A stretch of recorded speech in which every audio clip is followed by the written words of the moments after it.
ஒரு வீட்டுக்கு ஒருவருக்கு வேலை, அப்புறம் வேலையை கொடுத்துட்டா வாஷிங் மிஷின் எதுக்கு கொடுக்கணும்? வேலையை கொடுத்துட்டா வீடு எதுக்கு கொடுக்கணும்?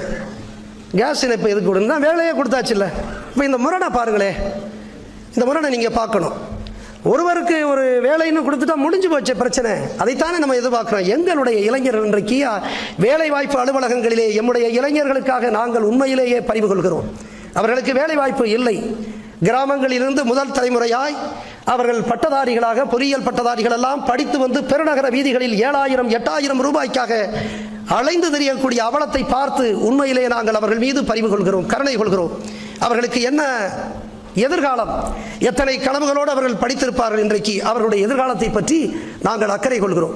எனவே இன்றைக்கு தன்னுடைய அந்த தேர்தல் அறிக்கையிலே ஒவ்வொரு வீட்டிலும் ஒருவருக்கு வேலை கொடுக்கிறோம் என்று சொன்னால் அதற்கு பிறகு இலவசங்கள் எதற்கு? இந்த முரண்களை நீங்களே புரிந்து கொள்ள வேண்டும். அன்பிற்குரியவர்களே, நீங்களே புரிந்து கொள்ள வேண்டும். உங்களுக்காக, உங்கள் தகவலுக்காக நான் இன்றைக்கு சொல்கிறேன். உங்கள் தகவலுக்காக ஒன்றை சொல்கிறேன். இன்றைக்கு கூட இந்து தமிழ் நாளிதழிலே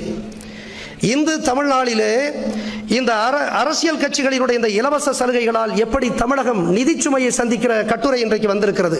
அதிலே நம்முடைய தமிழகத்தினுடைய நிதிச்சுமை கடன் 5.7 லட்சம் கோடி என்று இருக்கிறது. ஒவ்வொருவருடைய தலையிலும் நம்மையே கேட்காமல் 60,000 ரூபாய் கடனாளியாக ஆக்கியிருக்கிறார்கள். பிறந்த குழந்தைக்கு 60,000 ரூபாய் கடன். ஆக தமிழகத்தினுடைய அந்த நிதிச்சுமை, கடன் சுமை 5.7 லட்சம் கோடி. இது எப்படி? இலவசங்கள். எனவேதான் சொல்றேன், இந்த இலவச திட்டங்களிலே முரண் இருக்கிறது. எம்முடைய இளைஞர்களுக்கு வேலை கொடுங்கள். எதிர்காலம் இல்லை. எமை போல அவர்களும் வாழ வேண்டும் என்று நாங்கள் ஆசைப்படுகிறோம். எனவே எம்முடைய மக்களுக்கு இது போன்ற பொருள்கள் கிடைப்பதற்கு நாங்கள் தடையாக இருக்கவில்லை.